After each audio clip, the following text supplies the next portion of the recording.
اعوذ باللہ من الشیطان الرجیم بسم اللہ الرحمن الرحیم۔ سورۃ الاحقاف،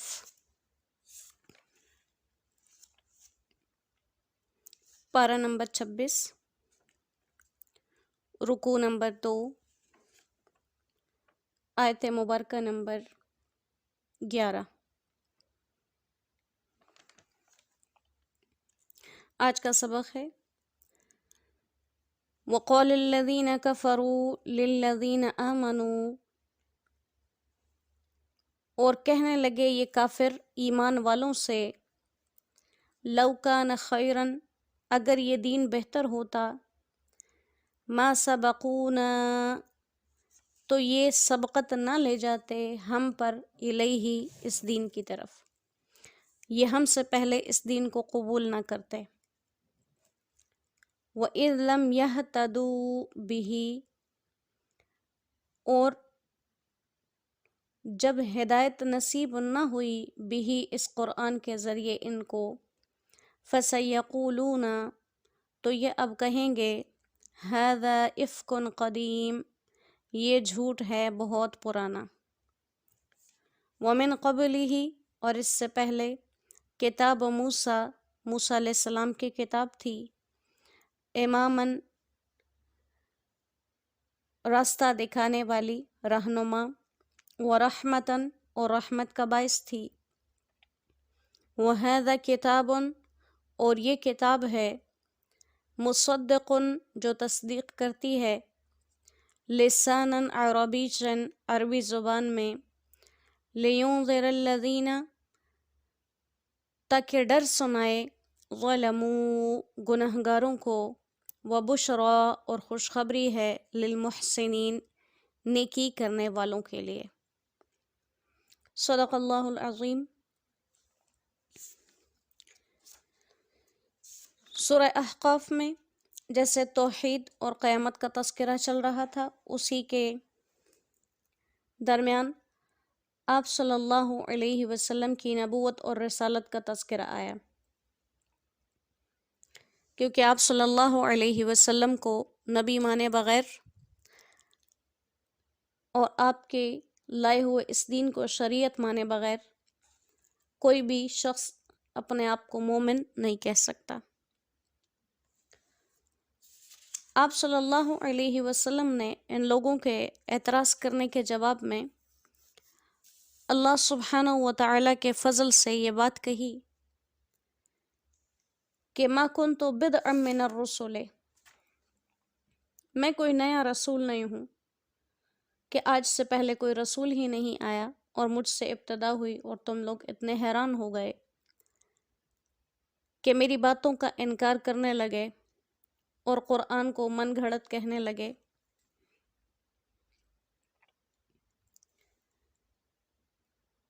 اور اس کی دلیل میں ارشاد فرمایا کہ پہلے جو بنی اسرائیل کے انبیاء آئے،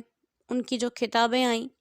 اس کے اندر بھی اس پاک نبی صلی اللہ علیہ وسلم کے تذکرے عام موجود تھے۔ اب یہاں پر کفار کی ایک نئی چال کا ذکر ہے کہ جب یہ کسی بھی صورت ایمان نہیں لاتے، کہ جو بھی یہ بات کہتے ہیں اللہ سبحانہ و تعالی اس کی دلیل کو ذکر کر دیتے ہیں، اس کے دعوے کو بیان کر دیتے ہیں، پھر جب ان کے پاس اور کوئی راہ نہیں بچی تو یوں کہنے لگے کہ اگر یہ دین بہترین ہوتا تو ہم سے پہلے دوسرے غربا اس کی طرف نہ جاتے۔ اور وجہ یہ تھی کہ جب شروع میں اسلام قبول کرنے والے لوگ تھے جتنے بھی، وہ زیادہ تر غریب ہی تھے، مالدار لوگ جلدی اسلام میں داخل نہیں ہوئے۔ اکثریت کے لحاظ سے جو تعداد تھی وہ غربا کی تھی۔ تو یہ کفار کے سردار اور یہ قریش کے بڑے لوگ یہ کہتے تھے کہ جیسے دنیا کا ہر منصب ہمیں ملا ہوا ہے، تو اگر یہ دین بھی کوئی اچھی چیز ہوتی تو یہ بھی ہمیں ہی ملتی، غریبوں کو نہیں ملتی، کیونکہ دنیا کا دستور ہے کہ جب انسان تکبر اور غرور میں مبتلا ہوتا ہے تو اس کی عقل جو ہوتی ہے وہ مسخ ہو جاتی ہے، اور وہ انسان اپنے ہی رائے کو اور اپنی ہی عقل کو اچھائی اور برائی کا پیمانہ سمجھ لیتا ہے کہ جو چیز مجھے پسند ہے وہی بہترین ہے، اور جو مجھے پسند نہیں، خواہ وہ کتنی ہی اعلیٰ کیوں نہ ہو، وہ باقی لوگوں کو بے وقوف سمجھتا ہے، حالانکہ اصل میں خود بے وقوف ہے۔ تو یہاں بھی اسی تکبر اور غرور کا ذکر کیا کہ چونکہ ایمان اور اسلام ان کو پسند نہیں،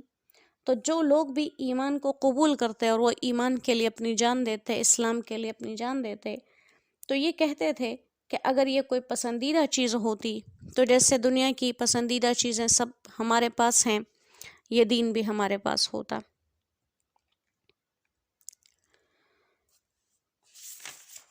اور ساتھ میں کیا کہتے ہیں، وَإِذْ لَمْ يَهْتَدُوا بِهِ، اللہ فرماتے ہیں جب قرآن کے ذریعے ان کو ہدایت نصیب نہ ہوئی، کیونکہ ان کے دلوں میں دشمنی تھی، ضد تھی، اکڑ تھی، تو کیا کہنے لگے، ھذا افک قدیم، کہ یہ قدیمی جھوٹ کے جو مضامین لوگوں نے اپنی طرف سے گڑھ لیے ہیں ان میں سے ایک یہ بھی ہے۔ اللہ اکبر کبیرہ، یعنی اہل زبان تھے اور اس بات سے خوب واقف تھے کہ جتنے بھی لوگ عرب میں رہتے ہیں، عرب سے باہر اس زبان کے ہیں، وہ اس جیسا کلام نہ پہلے کہہ سکے نہ اب کہنے کی ضرورت رکھتے ہیں، پھر بھی اللہ نے ان کی عقلوں پر اس طرح سے پردہ ڈال دیا تھا کہ حق بات کو سمجھنے کی طرف راغب نہیں ہو رہے تھے۔ ایک روایت نقل کی جاتی ہے کہ حضرت عمر ابن خطاب رضی اللہ تعالیٰ عنہ جب مسلمان نہیں ہوئے تھے تو ان کی ایک کنیز تھی جس کا نام زنیرہ تھا، وہ پہلے ہی مسلمان ہو گئی تھی،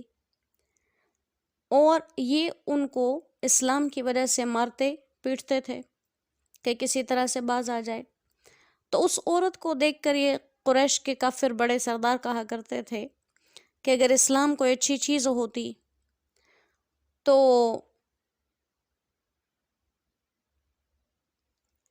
یہ عورت ہم سے آگے نہ ہوتی۔ تو اس کے بارے میں اللہ سبحانہ و تعالیٰ نے آیت مبارکہ نازل کی اور کہا وَمِن قَبْلِهِ کتاب موسیٰ اماما ورحمہ، حالانکہ اس سے پہلے موسیٰ علیہ السلام کی کتاب آ چکی ہے، جو کہ موسیٰ علیہ السلام کے لیے ایک تحفہ دیا گیا ان کی امت کے واسطے، اور وہ کتاب ایک ایسی رہنما کتاب تھی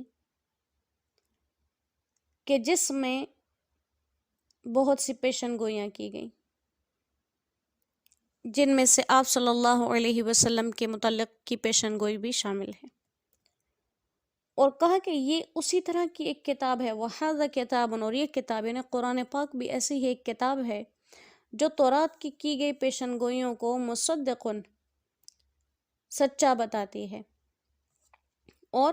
تورات اپنی قوم کی زبان میں تھی، ایسے ہی یہ کتاب لساناً عربی عربی زبان میں ہے، تاکہ کوئی یہ نہ کہے کہ ہمیں عربی زبان نہیں آتی تو ہم اس کو سمجھ نہیں سکے، اور ہم تو عرب تھے، یہ کسی دوسری زبان میں آ گئی، اب ہم نہیں سمجھ سکتے۔ اور لِيُنذِرَ الَّذِينَ ظَلَمُوا، دو کام ہے اس کتاب کے اندر، اپنے نافرمانوں کو ڈر سنانے والی ہے اور مان جانے والوں کے لیے باعث بشارت ہے۔ اب اس آیت مبارکہ کے اندر جو سابقہ ایک آیت گزری ہے، مَا كُنْتُ بِدْعًا مِّنَ الرُّسُلِ، کہ میں تو رسولوں میں سے کوئی نیا نہیں ہوں، انوکھا نہیں ہوں کہ تم لوگوں کو مجھ پر ایمان لانے میں کوئی مسئلہ پیش آئے، تو اس آیت سے ایک تو یہی بات ثابت ہو گئی کہ اس سے پہلے نبی بھی آ چکے، ان کے ساتھ کتاب بھی آ چکی، لہٰذا نہ میں پہلا نبی ہوں، نہ مجھ پر آنے والی وحی پہلی وحی ہے، کہ مجھ سے پہلے بھی انبیاء آتے رہے ہیں، ان پر کتاب آئی ہے، ایسے ہی میں بھی ہوں۔ اور دوسرا جو آیت میں لفظ کہا گیا تھا کہ وہ شاہد شاہد من بنی اسرائیل، کہ بنی اسرائیل میں سے تو ایک شخص ایسی گواہی دے کے جا چکا اور تم اپنے تکبر میں اکڑ کے بیٹھے ہوئے ہو، تو اس کی بھی تصدیق ہو گئی، کیونکہ موسیٰ علیہ السلام اور تورات دونوں خود آپ صلی اللہ علیہ وسلم اور قرآن کے سچے ہونے کی حقیقی دلیل ہیں، اور وہ حقیقی گواہ ہیں اس چیز کے، کیونکہ وہ اپنی قوم کو، اپنی ملت کو اپنی امت کو اس بات کے بارے میں بتا کر گئے، ایک نبی آئیں گے، اور یہ سارے نشانیاں ان کی کتاب میں موجود تھیں۔ تو اس لیے وہ دونوں باتیں جو اعتراض تھا کہ ہم نہیں، نبی بھی نہیں مانتے اور کتاب کو بھی نہیں مانتے، تو کہا گیا کہ یہ دونوں چیزیں تو پہلے سے آتی رہی ہیں، کوئی نئی بات نہیں جس کو تم لوگ نہ مانو اور اس کا انکار کر دو۔ تو در حقیقت بات اصل میں ساری باتوں کا نچوڑ اور خلاصہ وہی نکل آتا ہے، جس انسان کے لیے اللہ بھلائی کے ارادے کرتے ہیں تو اس کو اپنے وقت کے نبی کا معاون بنا دیتے ہیں، مددگار بنا دیتے ہیں، ساتھی بنا دیتے ہیں، اور جن کو توفیق نہیں ہوتی، جن کے ساتھ محبت کے معاملے نہیں ہوتے، جو اپنی ضد میں، سب سے بڑی بات، اور اپنی اکڑ میں رہتے ہیں، وہ محروم ہو جاتے ہیں۔ تو اللہ کریم ہمیں ایسی محرومیوں سے اپنے حفظ و امان میں رکھے، اور آپ صلی اللہ علیہ وسلم کو جتنے آداب، جتنی محبت سے نبی ماننے کا حق ہے، اللہ کریم اس حق کو ہمیں ادا کرنے والا بنائے۔ رجب کا مہینہ بہت بابرکت مہینہ، اور ہم نے غفلت میں گزار دیا، اللہ کریم اس کے لیے ہمیں معاف کریں، اور جو دن رہ گئے ہیں وہ ہم سے بہترین عبادتوں کے طرز پہ لے لیں، کہ بے شک اللہ کے لیے کچھ بھی مشکل نہیں ہے، اور اپنے اس پاک کلام کے ساتھ تا قیامت ہمیں محبت کے تعلق میں جوڑ کے رکھے۔ محمد مصطفیٰ احمد مجتبیٰ صلی اللہ علیہ وسلم کی جو پاکیزہ شریعت ہے، جو احکامات، جو کام جو ان کے دل کی پسند کے تھے، اللہ 100% اسی معیار کے ساتھ ہمیں کرنے کی توفیق عطا فرما دیں۔ وما علینا الا البلاغ وآخر دعوانا ان الحمد للہ رب العالمین۔ السلام علیکم ورحمۃ اللہ وبرکاتہ۔